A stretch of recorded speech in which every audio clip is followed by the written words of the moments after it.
Hadirin yang dimuliakan juga dirahmati oleh Allah Subhanahu wa taala. Kita melanjutkan pelajaran kita di minggu yang lalu, yang mana alhamdulillah di minggu yang lalu kita sudah memulai kajian yang baru di dalam agenda rutinan kita ini, dan yang kita kaji itu ilmu yang berkaitan tentang waris, yang mana sudah kita beritahukan dan kita sudah jelaskan bagaimana pentingnya daripada ilmu waris ini, khususnya di kalangan masyarakat awam. Dan keistimewaan daripada waris ini adalah sesuatu yang diatur semaksimal mungkin, serapi mungkin oleh syariat, dan hukum-hukum yang berkaitan tentang waris ini dijelaskan secara menyeluruh, dan sebagai puncak dalilnya itu adalah Al-Quran. Bahkan sedikit penjelasan tentang waris ini dari sunnah dan juga dari ijma ulama. Artinya ini menandakan bahwasannya pentingnya daripada ilmu waris, sehingga Allah sendirilah yang turun tangan langsung membagi daripada bagian-bagian yang sudah ditetapkan oleh Allah Subhanahu wa taala. Karena tidak ada makhluk yang lebih adil melainkan Allah. Bahkan kita sudah jelaskan bagaimana syariat ini memberikan kasihnya kepada seorang perempuan, yang mana perempuan di dalam hal waris ini mendapatkan setengah bagian daripada laki-laki, dan itu adalah bentuk rahmat yang Allah Subhanahu wa taala berikan kepada perempuan.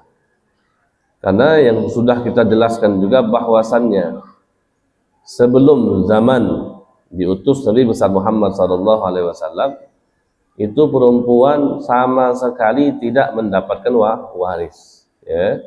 Perempuan itu sama sekali tidak mendapatkan waris. Baru di zamannya Nabi besar Muhammad, itulah perempuan diberikan warisan oleh Allah Subhanahu wa taala. Jadi di sini menunjukkan bahwasannya bagaimana adilnya Allah Subhanahu wa taala kepada sesama makhluk Allah Subhanahu wa taala. Dan bagian perempuan yang setengah itu sama sekali tidak ada kewajiban yang perlu bagi perempuan tersebut untuk dikeluarkan. Berbeda dengan laki-laki, yang sudah kita jelaskan bahwasanya laki-laki mendapatkan bagian utuh atau 1:2, perempuan 1, laki-laki 2. Ya.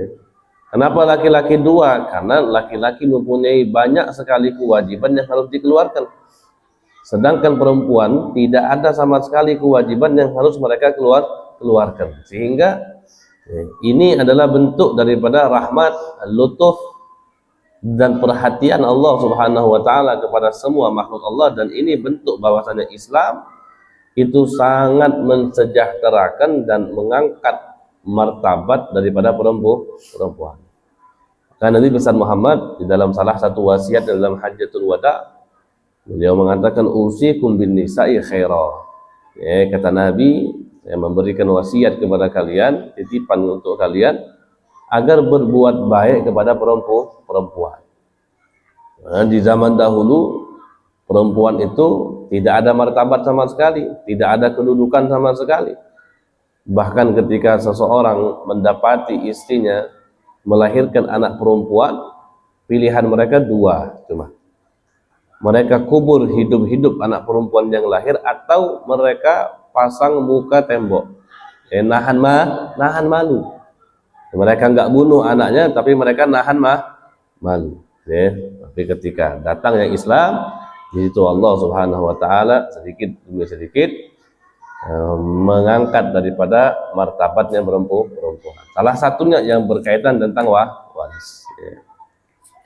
Kemudian setelah kita mempelajari ataupun mengkaji sedikit pembukaan tentang faraid tadi, atau masalah tentang waris tadi, maka tibalah saatnya untuk kita mengetahui apa itu yang dimaksud dengan waris.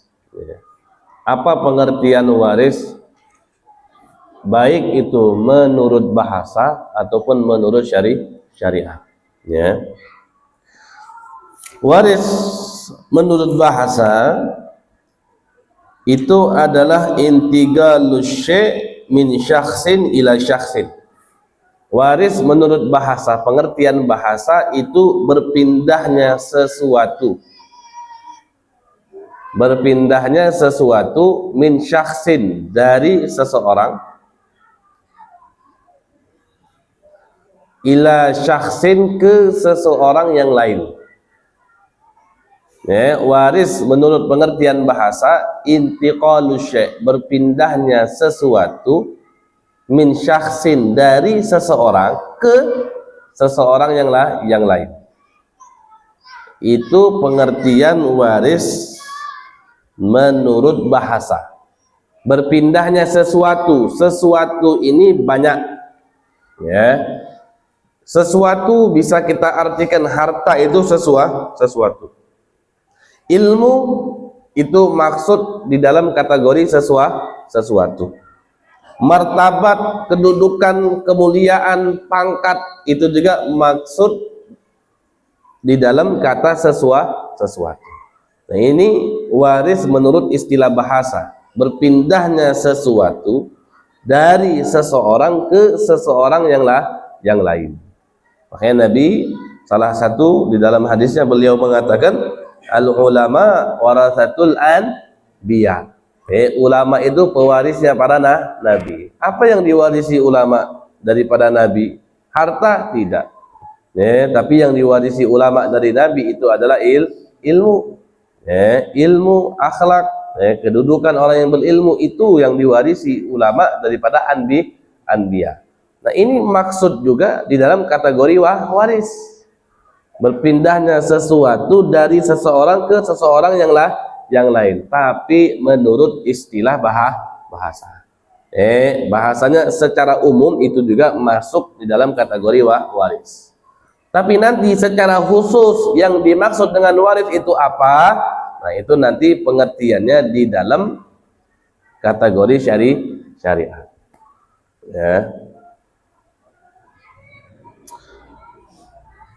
Nah, di dalam pengertian syariat yang dimaksud dengan waris, Anda mau ngabarin. Jadi, menurut istilah bahasa intigalus syai' min syakhsin ila syakhsin, berpindahnya sesuatu dari seseorang ke seseorang yang lain.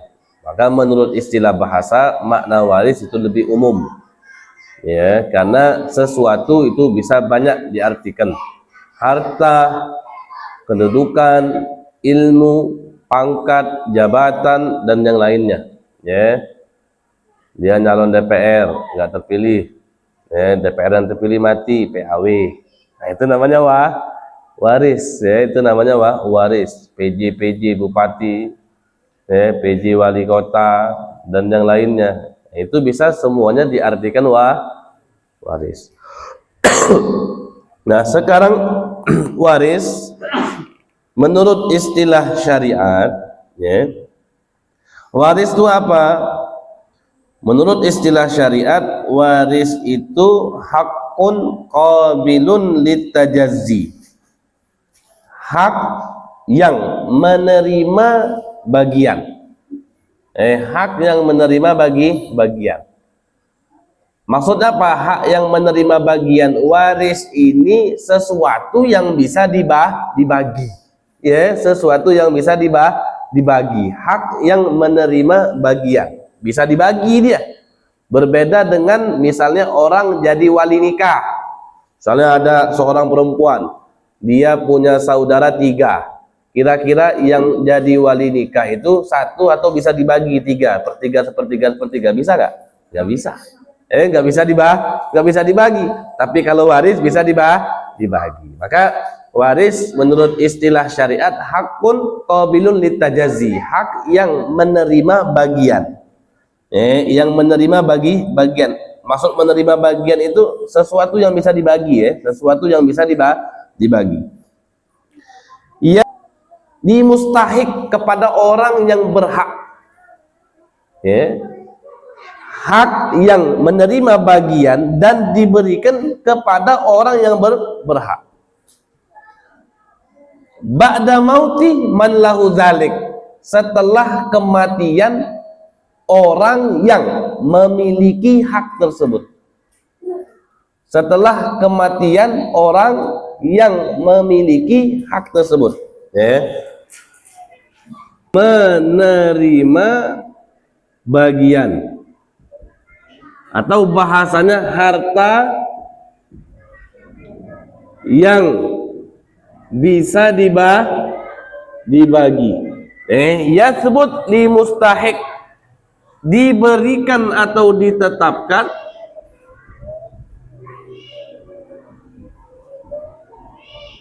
kepada orang yang berhak. Kapan diberikan harta ini? Kapan diberikan harta ini kepada orang yang berhak? Ba'da mauti man lahu dzalik, setelah kematian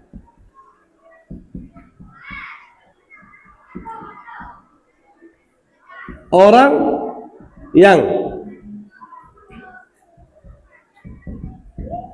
memiliki hak tersebut atau harta, hak atau harta tersebut.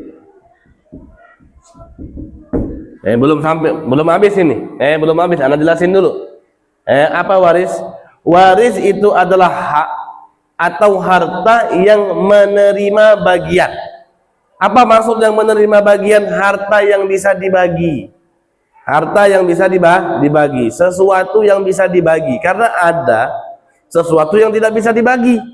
Seperti Anda bilang tadi, seseorang saudara menjadi wali nikah. Nggak bisa dibagi wali nikah, nggak bisa. Dia dapat misalnya saya nikahkan dan saya kawinkan. Satu orang ngomong kayak gini, kedua ngomong saudari saya fulanah binti fulanah, selesai ngomong gini. Kemudian yang ketiga ngomong lagi dengan mahar seperangkat alat sholat dibayar tunai. Nggak bisa. Nggak bisa dibagi. Wali itu hak juga. Sesuatu hak, tapi dia nggak bisa dibagi. Maka waris itu hak atau harta yang menerima bagian. Maksud menerima bagian adalah harta yang bisa dibagi. Harta yang bisa dibagi ini kemana larinya? Diberikan kepada orang yang berhak. Diberikan kepada orang yang berhak. Nanti penjelasannya di akhir. Yang berhak ini kita jelasin di akhir. Diberikan kepada orang yang berhak menerima harta yang bisa dibagi ini. Kapan dia bisa menerimanya? Setelah kematian orang yang memiliki hak tersebut. Artinya apa? Kalau orang itu belum mati, maka belum bisa dibagi. Kalau orang itu belum mati, berarti belum bisa dibagi. Kenapa harta waris ini dibagi? Kenapa? Ada yang tahu alasannya? Kenapa harta waris dibagi? Kenapa harta waris ini dibagi? Kenapa? Karena orang, kalau dia masih hidup, dia masih bisa untuk bertasarruf atau menggunakan dengan sesuai keinginannya sendiri harta yang dia miliki. Orang masih hidup, terserah dia punya duit. Dia mau beli tanah, dia mau beli sawit, dia mau beli mobil, dia mau beli karet, dia mau apa aja terserah dia. Tapi kalau dia mati gimana? Kalau dia mati bisa nggak dia tasarruf? Secara kulli, secara menyeluruh dia nggak bisa sama sekali. Karena dia tidak bisa lagi untuk mentasarrufkan hartanya, untuk menggunakan hartanya, makanya hartanya dibagi. Kemana harta ini dibagi? Kepada orang yang berhak. Orang berhak ini orang yang seperti apa? Disebutkan liqarabatin. Liqarabatin bainahuma wa nahwiha. Dibagikan harta kepada orang yang berhak setelah kematian orang yang memiliki harta tersebut dikarenakan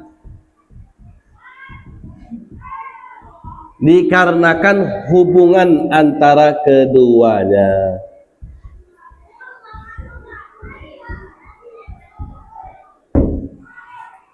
dikarenakan hubungan antara keduanya. Karena mereka mempunyai hubungan, maka mereka terikat dengan warisan. Siapa yang mati duluan, maka dia bisa mewarisi harta orang yang mati. Dengan catatan mati dulu. Dengan catatan mati dulu. Maka kesian kalau orang orang tuanya umurnya panjang, kadang-kadang dapat waris ya. 100 tahun. Kadang orang tuanya dapat waris dari anak malah. Kadang orang tua dapat waris dari anak. Karena waris ini harus setelah kematian. Nanti kita pelajari lagi mati yang seperti apa. Ada orang mati secara hakikat, mati memang jelas. Ada orang hilang, nggak tahu. Bapaknya datang, lama dia pergi, nggak tahu lagi bapaknya kemana, nggak tahu. Ninggalin harta. Nah, kapan harta itu bisa dibagi? Nah, itu nanti masuk juga ke pembagian waris. Intinya ini dulu, ini pengertian apa yang dimaksud dengan waris. Sampai sini paham nggak? Paham ya? Diberikan kepada orang yang berhak setelah kematian orang yang memiliki harta tersebut atau hak tersebut dikarenakan hubungan antara keduanya. Itu yang dimaksud dengan waris. Sampai sini paham, Zainal? Paham ya? Paham. Paham Jeng? Paham Jeng ya? Nah, habis ini sudah selesai. Nah, kita akan ngaji bahas tentang juga yang dinamakan dengan tarikatul mayyit. Ini yang paling penting. Tarikatul mayyit. Apa tarikatul mayyit? Peninggalan orang yang mati. Peninggalan orang yang mati.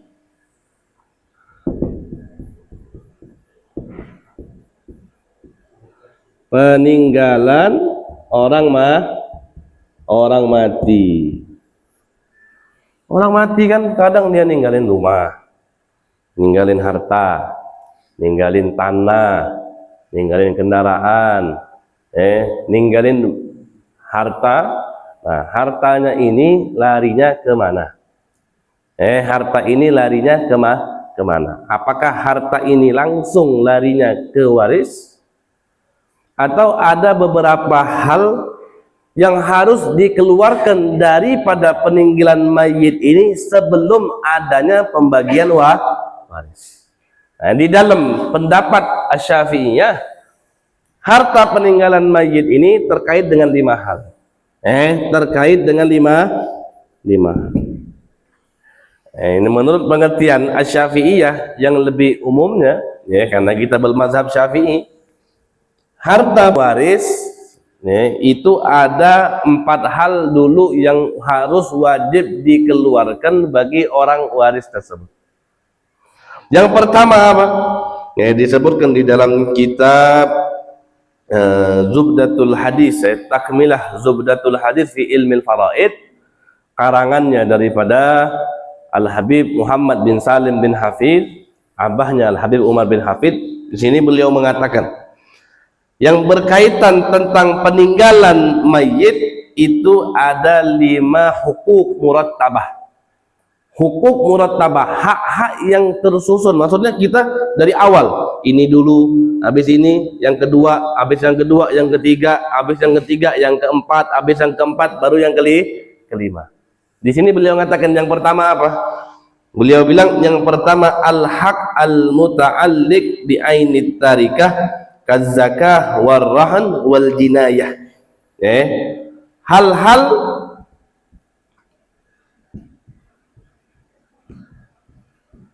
yang ini yang pertama 5 hal. Yang pertama hal-hal yang berkaitan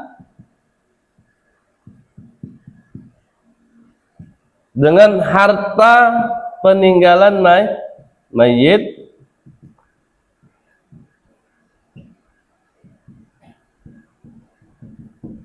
seperti apa? Seperti zakat, Rohon, barang gadaian.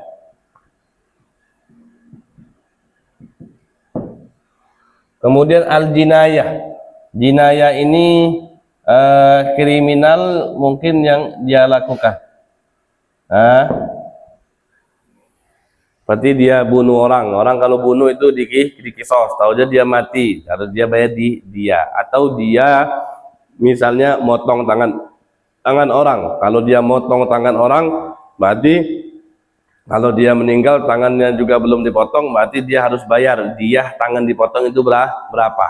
Atau dia ngelukain orang yang tidak bisa dikisos, tapi ada yang bisa dibayar dengan biaya, bahasanya biaya rumah sakit, biaya tidak masuk kerja, gara-gara misalnya ada orang ngelukain segini, kalau mau dibales susah, akhirnya dia dibayar, harus bayar biaya rumah sakitnya, dibayar sampai sembuh, biaya dia nggak bisa kerjanya dibayar. Itu tindakan kriminal lah bahasanya.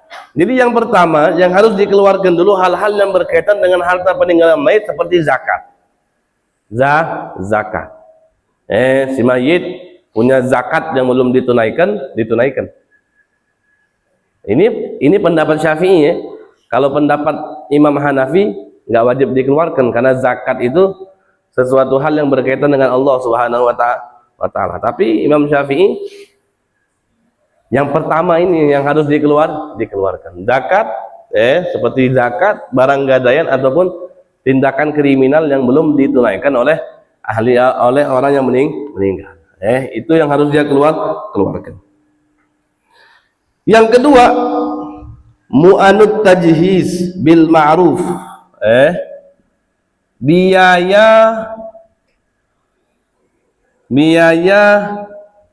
persiapan apa enaknya persiapan orang meninggal nih tuh biaya persiapan untuk apa, biaya persiapan proses permandian, kafan, kuburan si mayit.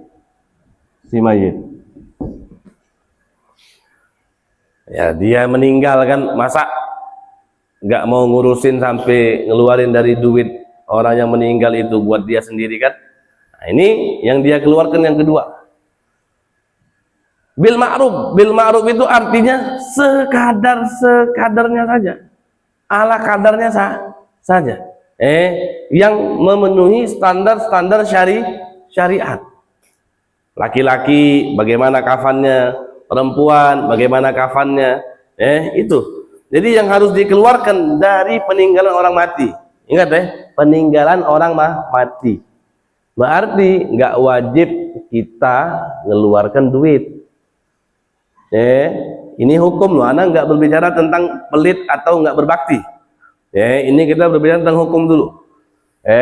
Kita punya bapak atau mak misalnya mati, yang harus dikeluarkan dari duitnya untuk apa saja. Yang kedua tadi, biaya persiapan proses dia.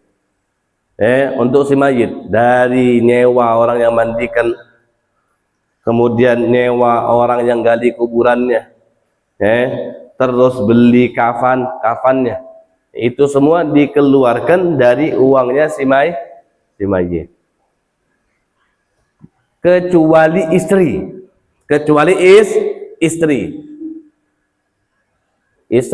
dikeluarkan dari duit suami. Kecuali istri dikeluarkan dari duit suami. Ya, orang kalau pinter dia belajar, kalau bapaknya ngambil duit bininya yang mati, anaknya bilang, kewajiban bapak ini untuk mandikan, gali kubur, beli kafan. Karena ini ngurangi jatah waris. Kalau dia mau pinter-pinteran bahasanya, kalau dia mau pinter-pinteran. Jadi ini dulu yang harus dia keluarkan biayanya, sekadarnya saja tuh, lihat. Ada nggak biaya tahlil di sini? Anda tanya, ada nggak biaya tahlil di sini? Nggak ada. Biaya baca Yasin ada nggak sini? Nggak ada. Biaya ngumpulin orang dan lainnya nggak ada. Nggak ada. Ya. Jadi peninggalan orang mati yang harus dikeluarkan untuk dia, salah satunya cuma ini. Jadi kita itu nggak usah terlalu mengeluarkan hal yang besar, ya, untuk ngumpulin orang, pakai duit peninggalan orang mati itu jangan. Sebenarnya, karena itu menjadi hak waris. Ya, itu milik orang yang dia tinggalkan.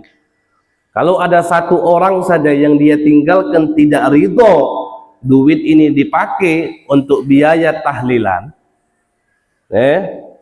maka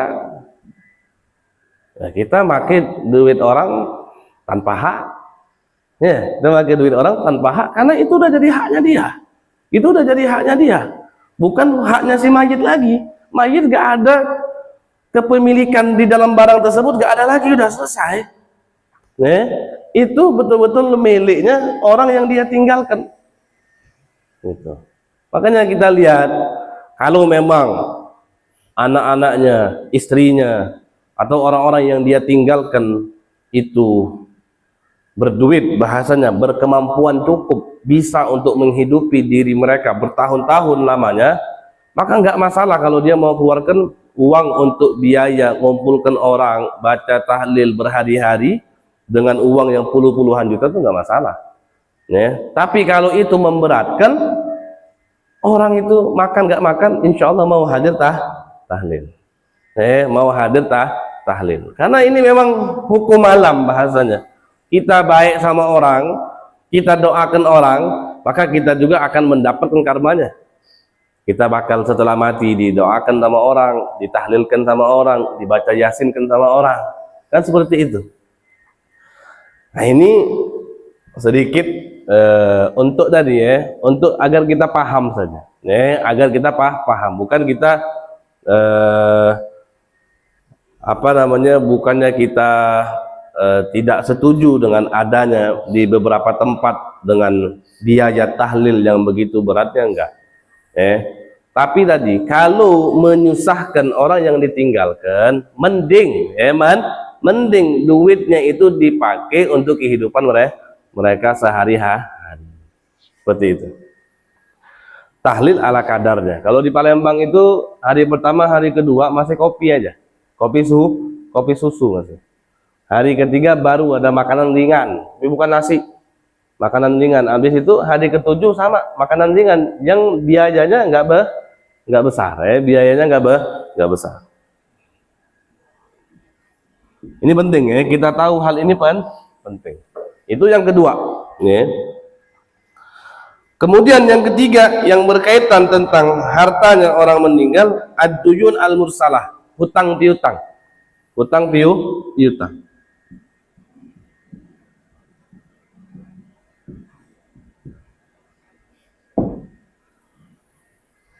Dia punya hutang, sebelum waris itu dikeluarkan, hutangnya dulu itu dikeluarkan.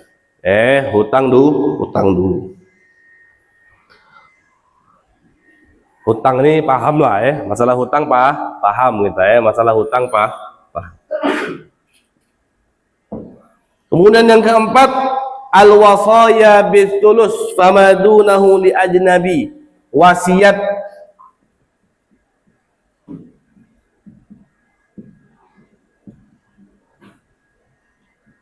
sepertiga harta atau di bawahnya, atau di bawahnya untuk ajnabi. Ajnabi ini orang luar, bukan ahli waris. Wasiat, wasiat itu juga harus dikeluarkan. Tapi gini, kalau kita baca Al-Quran, di Al-Quran itu disebutkan wasiat dulu baru hutang. Imba di wasiyati yusobiha auden. Di Al-Quran disebutkan wasiat dulu baru hutang piutang. Tapi di sini runtutannya bayar hutang dulu baru wasiat. Mana yang benar? Yang benar ini. Tapi apa hikmahnya Al-Quran mendahulukan kata wasiat daripada hutang? Karena wasiat ini, ya, kalau ahli waris mau mengeluarkan wasiat itu susah biasanya. Susah. Mau ngambil duit bapaknya, emaknya, atau keluarganya, mau ngasih ke orang gara-gara wasiat itu susah. Kalau hutang kan enak. Hutang mau, kalau dia nggak mau beri tapi ada orang nagih, bapak kau punya hutang sama aku, sekian, bayar, bayar, masih ada nagih. Tapi kalau wasiat, orang yang menerima wasiat nggak enak, mungkin kalau dia mau nagih itu nggak enak. Makanya di dalam Al-Quran didahulukan kata wasiat agar menunjukkan seberapa pentingnya ini wasiat. Seberapa pentingnya ini wasiat yang harus diselesaikan oleh orang-orang yang ditinggalkan bapak, emak, atau yang meninggal. Walaupun di dalam runtutannya hutang piutang dulu baru wasiat. Hutang piutang dulu baru wasiat.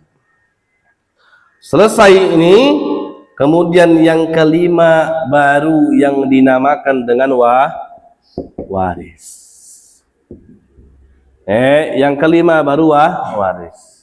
Nah, ini adalah 5 hal yang berkaitan dengan harta orang yang meninggal. Waris yang keberapa? Waris yang kelima.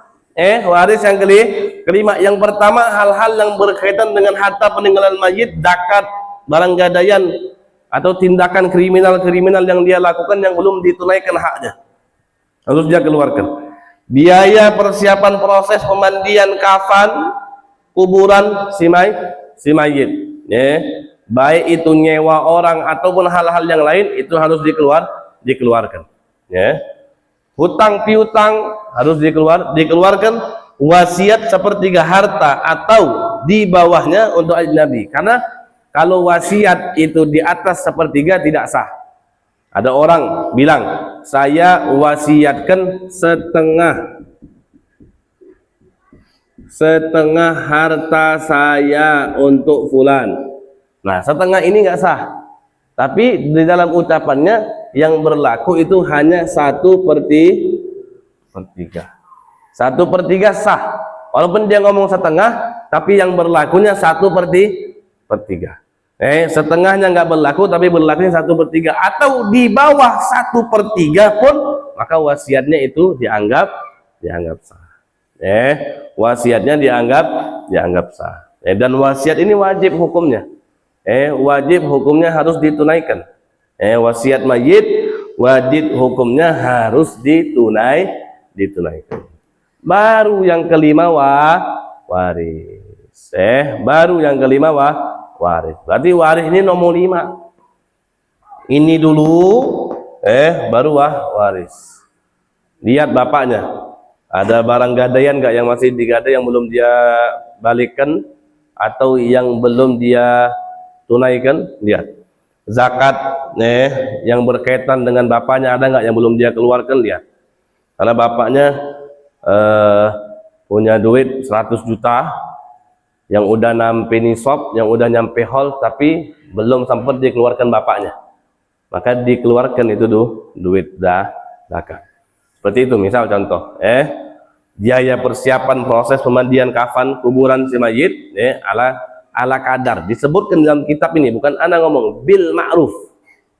Suatu hal yang memang menurut adat, cukup. Cukup deh. Seperti ini udah cukup udah. Gitu. Hutang piutang, wasiat sepertiga, kemudian baru waris. Sampai sini paham ya? Nih, paham nih. Selagi dia tidak ada hubungan yang mewajibkan dia menerima waris dari si mayit, maka wasiat itu sah. Kalau wasiat untuk anak nggak sah. Wasiat untuk anak nggak sah kecuali hibah. Hibah. Karena bapak bilang, nak, itu ada tanah tuh 2 hektar dah, aku beri kau lah. Aku beri kau. Tapi hibah itu dari bapak boleh diambil lagi.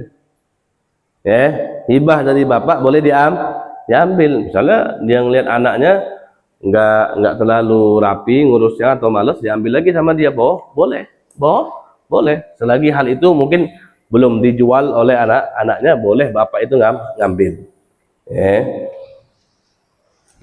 Kita jelaskan. Kemudian yang kita pelajari juga harus rukun-rukun warisan. Arkanul iris, rukun-rukun waris. Nah, rukun-rukun waris itu ada berapa? Rukun waris itu ada tiga. Rukun waris itu ada tiga.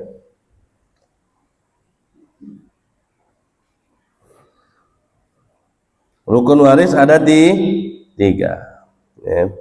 Apa saja daripada rukun waris ini? Rukun waris yang pertama itu adalah al-waris, orang yang mewarisi. Kalau mewarisi itu si mayit atau orang yang ditinggal mayit?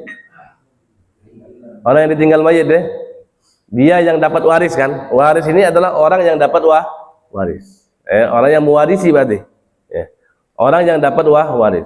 Jadi yang rukun pertama adalah orang yang dapat waris. Rukun yang kedua al-muwarris. Al-muwarris itu berarti kalau yang pertama orang yang dapat waris, berarti yang kedua orang mati, berarti apa namanya? Yang meninggal tadi. Itu namanya muwarris. Orang yang mewarisi, bukan? Orang yang mewarisi berarti orang yang mewarisi. Orang yang diwarisi. Yang mewarisi itu siapa? Bukan, yang pertama itu waris namanya. Gini kalau bahasa Arabnya, yang ditinggalkan mayit.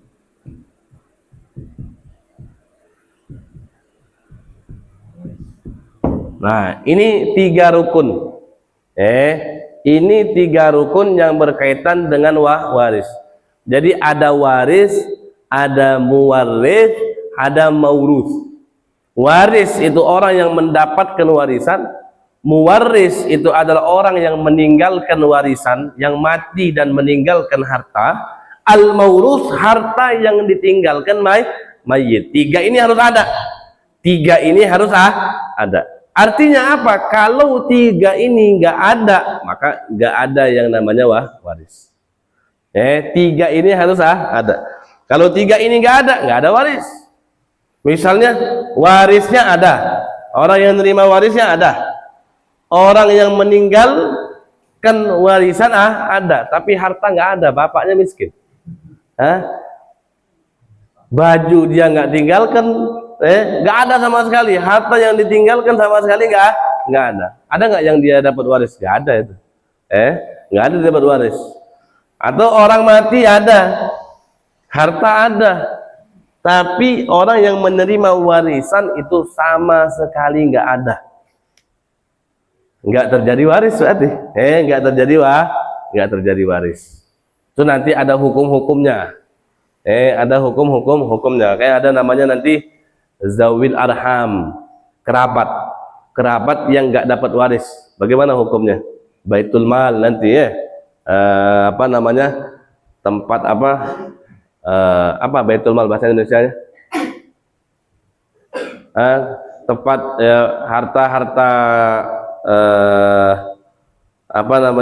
tempat keuangan negara itu namanya baitul mal. Nah, inilah rukun waris. Ini rukun waris. Nah, waris itu syaratnya apa aja? Waris itu syaratnya apa saja? Yang pertama, syarat waris itu wafatul muwarris haqiqatan au hukman, kematian orang yang meninggalkan waris. Kematian orang yang meninggalkan waris ini harus hakikotan, harus nyata, benar.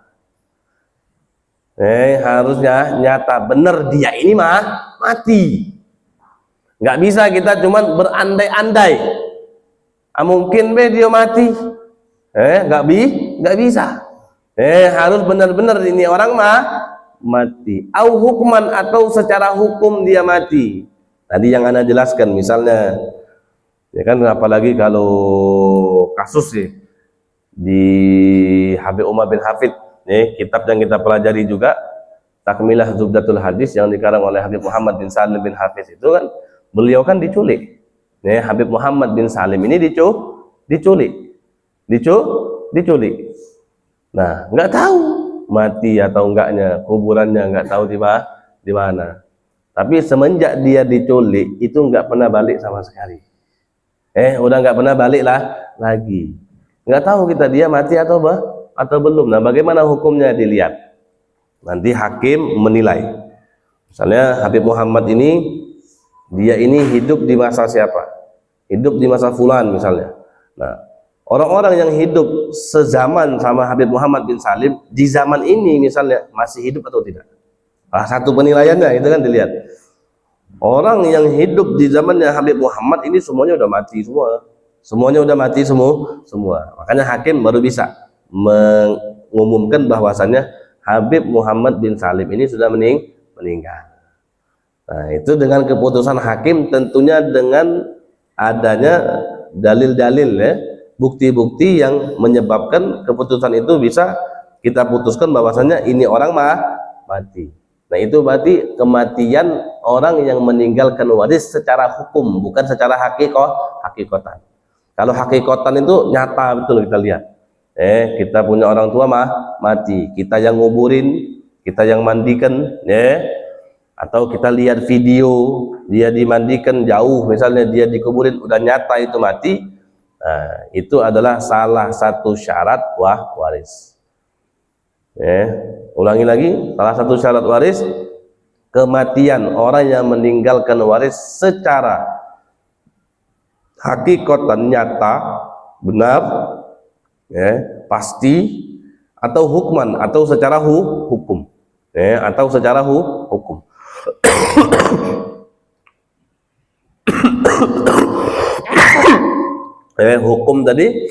Hukum tadi yang kita jelaskan, kalau orang itu misalnya tenggelam, atau bukan tenggelam, hilang, orang itu hilang. Kemudian yang kedua, syarat yang kedua, tahakkuk hayatil waris inda mautil muwarris. Kebenaran hidupnya, kebenaran hidupnya orang yang mendapatkan warisan. Hidupnya orang tersebut, kebenarannya yaitu setelah kematian orang yang meninggalkan warisan. Jadi misalnya anak mau mewarisi ke bapak, apa yang menyebabkan dia bisa dapatkan waris tersebut? Anak tersebut ketika bapaknya mati, itu anak itu hidup. Itu aja.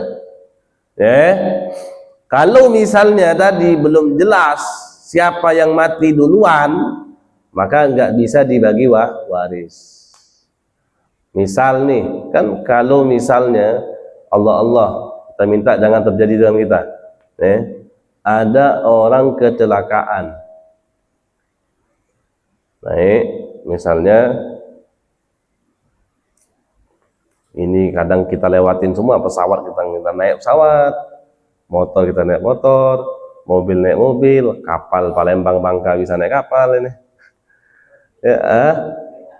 Orang misalnya naik helikopter, jarang itu kemungkinan jarang orang naik helikopter. Naiklah dia orang helikopter, dia sama anaknya naik helikopter. Terjadi masalah, jatuh itu helikopter, mati. Siapa yang mati duluan? Siapa yang tahu mati duluan? Antara bapak sama anak, siapa yang tahu? Ada yang tahu nggak kira-kira? Nggak ada yang tahu. Karena kita nggak tahu siapa yang mati duluan antara anak sama bapak, makanya si anak tidak mewariskan harta bapak, si bapak tidak mewarisi harta anak. Itu paham nggak sampai sini? Paham nggak sampai sini? Syarat yang kedua tadi, daripada waris tadi, orang yang ditinggalkan itu betul-betul jelas hidupnya, dia itu ketika orang itu mati dia hidup. Nah, itu aja. Jadi kalau bapak ninggalin anak, anak kalau mau nerima waris dari bapak, setelah bapak itu mati, anak itu masih hidup. Berarti gini, kalau misalnya ada bapak meninggal, kemudian dia ninggalkan anak di 3. Bapak meninggal, nih contohnya nih, ninggalin anak 3 anak. Nah, apakah 3 anak ini langsung dapat waris? Kalau memang anak ini setelah bapaknya mati, walaupun sedetik, 2 menit, 3 menit, 5 menit misalnya, bapaknya mati, 3-tiganya masih hidup, 3-tiganya dapat waris dari bapak. Nah, tapi kalau misalnya bapaknya belum mati, tapi satu anaknya mati, maka ketika bapak ini setelah beberapa tahun dia mati, maka anak yang mati duluan ini tidak mendapati waris bapak. Jadi kalau misalnya dia punya keturunan, dia punya anak, dia punya istri misalnya, anak istrinya nggak dapat. Anak istrinya nggak dapat. Kenapa anak istrinya nggak dapat? Karena dia mati duluan. Orang yang sudah meninggal itu tidak ada kaitannya sama sekali. Orang yang sudah meninggal itu tidak ada kaitannya sama sekali. Itu. Karena dia mati duluan, maka dia tidak mendapati waris bapaknya yang mati setelah dia. Tapi kalau bapaknya mati duluan, kemudian harta ini belum diwarisi, masih dikelola, belum waris. Kemudian satu anaknya nyusul mati, tapi dia punya anak yang dia punya anak, maka anak-anak daripada anak bapak ini mendapati warisan dari kakeknya. Dapat dia. Karena pas bapaknya mati, anaknya hidup. Karena bapak dia hidup, dapat waris anaknya ini. Intinya dapat duit kakeknya, kakeknya, tapi atas nama bapak. Jadi ke bapak dulu hukumnya, untungnya ke bapak dulu. Bukannya langsung ke anak. Contoh gini nih, bapak mati, meninggalkan 1 anak pertama, anak kedua, anak ketiga. Ketika bapak ini mati, waris itu belum dibagikan. Kemudian sebelum waris itu dibagikan, anak kedua ini nyusul mati. Anak kedua ini nyusul mati. Tapi dia ninggalkan waris anak, istri, istrinya 4. Misal contoh, anak, istri, udah dia tinggalkan ini. Dia anak 4 juga. Barokah minta anaknya 4, kasih anaknya 4. Dia tinggalkan ini. Anak gugup ini, hari mana yang lihat ini. Contoh ini misal. Nah, ketika ini mati, karena dia mati setelah bapaknya tadi, hapus saja lah, jangan buat 1 lah. Ketika tadi bapak maka dia ini, anak-anak yang isi dan dia tinggalkan ini tetap dapat waris. Tapi susunannya nanti bukan langsung ke sini, bukan. Tapi dari sini ke sini dulu, udah selesai pembagian 3 ini, baru yang ini ke sini.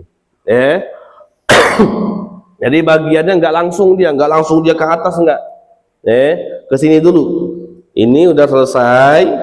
Ketika udah selesai, ini hartanya udah dibagi semua, baru dari harta bapaknya ini diwarisi ke peninggalan dia, anak dan istrinya. Sampai ini paham ya?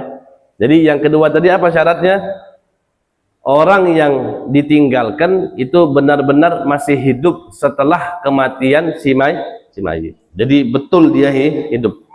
Kalau memang masih belum jelas siapa yang mati duluan, maka itu tidak bisa dijadikan waris. Kemudian syarat yang ketiga, al-ilmu bijihatil irith. Mengetahui arah-arah waris. Gini, maksud arah-arah waris itu karena kan itu saja dulu seperti itu. Ana jelasin arah-arah waris itu maksudnya gini. Kita itu kan di dalam hubungan, ya, hubungan kekeluargaan itu ada yang namanya semisal saudara kandung. Ada yang namanya saudara sebapak. Ada yang namanya saudara seibu. Nah, kita harus tahu semua bagian-bagiannya. Kakak kandung bagiannya berapa? Saudara sebapak bagiannya berapa? Saudara seibu bagiannya berapa? Bapak kita bagiannya berapa? Anaknya bagiannya berapa? Itu semua harus tahu. Ini maksudnya itu. Ilmu pengetahuan kita tentang arah-arah waris ini dibagikan berapa saja kadarnya. Berapa saja kadarnya. Karena tadi berbeda. Saudara kandung sama saudara sebapak misalnya, nanti apa yang dia dapatkan berbeda, tidak sama. Tidak sama. Syarat daripada waris. Sampai sini ada yang mau bertanya atau tidak? Dibagikan dulu, udah selesai pembagian ketiga anaknya, maka saudara-saudaranya ini yang dapat harta warisannya dibagi lagi. Itu nanti namanya hukum disebut dengan al-munasakhat. Munasakhat itu kayak gitu tuh. Orang habis saudara ini mati belum dibagikan lagi hartanya. Ini juga mati. Sedangkan misalnya ini nanti dia ninggalin anak sekian, anak dia, istri dia. Ini juga misalnya ninggalin anak juga. Jadi nanti bercabang, bagiannya nanti cabang. Jadi sini dulu dibahas bapak mati, ini dapat sekian, dapat sekian, dapat sekian. Setelah udah selesai dibahas lagi, ini pula mati. Dibikin lagi nanti apa namanya skemanya itu. Sini mati, ini dapat berapa, dia ninggalin siapa? Kira-kira 1/3 ini dapat lagi nggak dari harta waris dia? Oh dapat, misalnya tulis lagi sekian-sekian. Habis itu gini lagi, panjang. Panjang. Itu namanya bab pembahasan al-munasakhat. Kalau istilahnya bab paling ribet lah dalam ilmu faraid. Itu harta itu lebih baik kita secepatnya. Terakhir ana kaji di sini, insyaallah jadi minggu depan kita sudah bisa masuk ke pembahasan inti faraid. Terakhir, mawani'ul irith, hal-hal yang bisa mencegah orang tidak bisa mendapatkan waris. Ini penting ya. Hal-hal yang mencegah seseorang untuk tidak bisa mendapatkan waris. Ada beberapa hal yang seseorang itu gara-gara 3 hal yang dia lakukan dia tidak bisa dapatkan waris. Apa yang pertama? Al-qatl, membunuh. Misalnya anak ngelihat bapaknya berduit, bapaknya tajir, tapi kalau mau nunggu waris bapaknya tidak mati-mati. Mau nunggu waris bapaknya tidak mati-mati, diracun bapaknya. Nah, dengan dia ngeracunin bapaknya tadi, itu menjadi sebab dia tidak bisa mendapatkan warisan bapak. Itu nggak boleh, nggak boleh. Karena kalau hal ini kita jadikan sesuatu hal yang diperbolehkan, maka berapa kira-kira anak yang bunuh bapak kira-kira? Betul nggak? Betul ya? Kalau di sini diberikan bahasanya gini, tetap pembunuhan itu nggak boleh, tapi anak dapat waris tetap boleh. Nah, berapa anak yang bakal bunuh bapaknya? Berapa anak yang bakal bunuh bapak? Makanya Islam sudah mewanti-wanti hal yang seperti ini. Makanya tidak boleh seorang anak ataupun orang yang berkaitan dengan orang yang dia bunuh untuk menerima waris. Hadis Nabi Muhammad juga beliau mengatakan, laisa lil qatil min tarikatil maktul syai'. Kata Nabi, laisa lil qatil, tidak ada bagi orang yang membunuh min tarikatil mayit, daripada peninggalannya si mayit, syai' sesuatu nggak dapatnya. Jadi orang yang membunuh agar dia mendapatkan warisan ataupun tidak, maka dia tidak bisa mendapati warisan daripada orang yang dia bunuh. Ini juga masuk di dalam kaidah man ta'ajjala qabla awanihi uqiba bihirmah manih. Orang yang tergesa-gesa, terburu-buru, qabla awani, sebelum datang waktunya, uqiba bihirmani, maka dia tidak akan mendapatkan hal yang dia tuju. Ente misalnya pengen cepat-cepat dapat waris, karena ente pengen dapat waris belum waktunya, ente bunuh ente punya bapak, maka dengan hal itu yang ente tuju dapat waris itu haram bagi ente, nggak dapat. Itu salah satunya Dan ini bisa kita terapkan ke setiap keseharian kita atau ketika kita ada hal yang kita tuju. Setelah kita pengen kayak gini, lihat dulu udah waktunya belum. Kalau memang kita sudah waktunya untuk seperti ini, seperti itu, maka nggak apa-apa. Tapi kalau belum waktunya, tapi kita tergesa-gesa, terburu-buru, pengennya seperti ini, maka apa yang kita dapatkan? Nggak dapat apa-apa. Kemudian yang kedua, yang menjadi hal yang mencegah kita untuk tidak mendapatkan waris itu adalah ar-rig, ini budak, al-abdul mamluk, budak yang dimiliki oleh seseorang. Budak itu tidak bisa dapat waris, karena apa yang dimiliki oleh seorang budak itu dimiliki oleh tuan. Yang dimiliki oleh seorang budak itu dimiliki oleh tuan. Disebutkan sini al-abdu wa ma malakat yaduh li sayyidih. Seorang budak dan apa yang dipegang oleh dia itu semuanya milik tuannya. Jadi kalau tuannya mau ngambil hartanya, udah terserah tuannya. Jenis apapun ini budak, baik dia ada namanya kan abad mudabbar. Abad mudabbar ini budak yang dibilang sama tuannya, kalau aku mati kau merdeka. Salah, itu namanya abad mudabbar. Atau ada juga yang namanya abadun mukatab. Abad mukatab itu seorang budak yang membuat perjanjian dengan tuannya, bahwasannya dia merdeka dengan membayar uang misalnya 1 juta dalam tempo berapa kali bayar dalam jangka waktu 1 tahun misalnya. Ini namanya abad mukatab. Ada seorang budak yang sama sekali bukan mudabbar, bukan mukatab, dia tidak ada wasiat dari tuannya untuk merdekakan dia, tidak ada perjanjian pembebasan dari tuannya. Itu jelas itu tidak bisa mewarisi dan diwarisi juga tidak bisa. Seperti itu. Jadi yang kedua budak. Maka yang ketiga,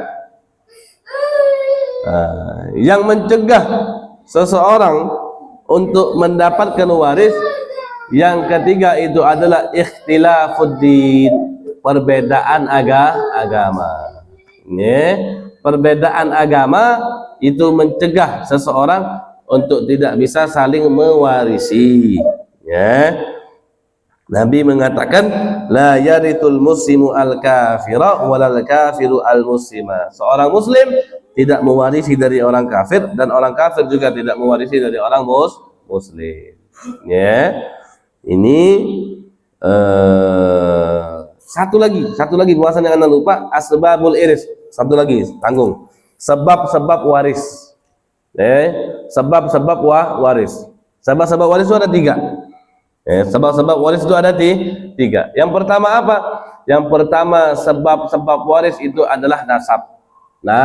Nasab, keturunan.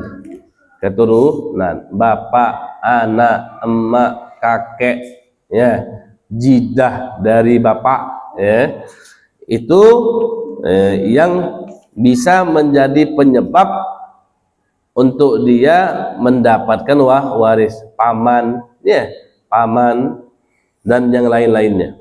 Kemudian yang kedua menjadi penyebab orang mendapatkan waris adalah an-nikah, hubungan yang terjalin dengan pernikahan. Walaupun misalnya dia kawin, pas kawin belum sempet dia setubuhin, kawin beh, akad beh, tapi belum dia apa-apoi bahasanya, mati lakinya atau mati istrinya, dapat waris, nikmat ya, nikmat. Kemudian yang ketiga ya, itu adalah al-wala, seseorang yang memerdekakan budak. Intinya gitu aja. Seseorang yang memerdekakan budak. Misal nih, misal Zulkarnain misalnya, budaknya Barokah misalnya. Misal nih, contoh nih. Habis itu sama anak merdekakan Zulkarnain dari Barokah. Zulkarnain mati misalnya setelah panjang umur, isinya sudah 4, anaknya lah 20 nen. Amin amin. Amin yan. Amin. Nah, habis itu meninggal Zulkarnain ini, maka anak tajir dia jadi orang kaya, dia sukses ya, masya Allah. Nah, habis itu dia meninggal, anak masih hidup panjang umur misalnya. Anak bisa mendapati warisnya dari Zulkarnain. Kenapa? Karena anak merdekakan dia. Karena anak merdekakan dia. Balasan dari anak merdekakan dia, setelah dia mati tadi, anak bisa dapat waris. Kalau misalnya tadi orang-orang yang senasab sama dia, keturunan dia itu udah nggak ada lagi misalnya, anak salah satu orang yang bisa menerima warisan dia. Bahkan di saat anak mati pun anak juga bisa menerima. Seperti itu. Itu yang ketiga, namanya al-wala. Dalam bahasa namanya al-wala. Nah, sampai sini dulu aja. Ada yang mau bertanya silakan. Qadi itu yang hukum. Misalnya anak punya, ya Allah, jangan anak lah Ada orang misalnya dia jadi qadi. Dia jadi qadi. Dia punya bapak misalnya. Bapaknya ngebunuh orang. Datanglah orang itu ke anak, minta datanglah orang itu ke qadi tadi, minta yang bapaknya ini dikisos. Qadi bilang, ya dia harus dikisos karena dia udah bunuh orang. Walaupun dengan omongan dia yang mengesahkan di bapaknya ini wajib dikisos, itu sudah menjadi penyebab dia tidak bisa mendapati waris. Itu menurut pendapat Syafi'i. Berbeda mungkin dengan pendapat yang lain. Atau jadi saksi misalnya, jadi saksi bahwasanya bapaknya ngebunuh orang, dia jadi saksinya karena dia ngelihat misalnya, itu juga yang menjadikan dia tidak bisa mendapati waris. Dibahas di sini sebenarnya, tapi sengaja nggak ana baca karena tadi takutnya bingung akhirnya bingung. Disebut itu namanya bahasanya daurul hukmi. Di dalam istilah faraid itu dinamakan dengan daur al-hukum. Daurul hukmi.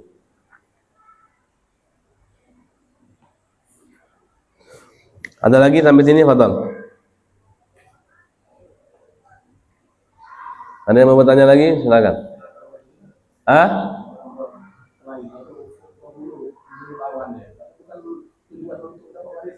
Tetap dia nggak dapat waris. Tetap dia nggak dapat waris. Iya.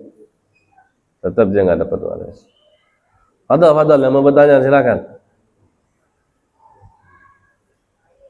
Coy. Nel. Nanya nih. Nyari dulu. Yo, Zul.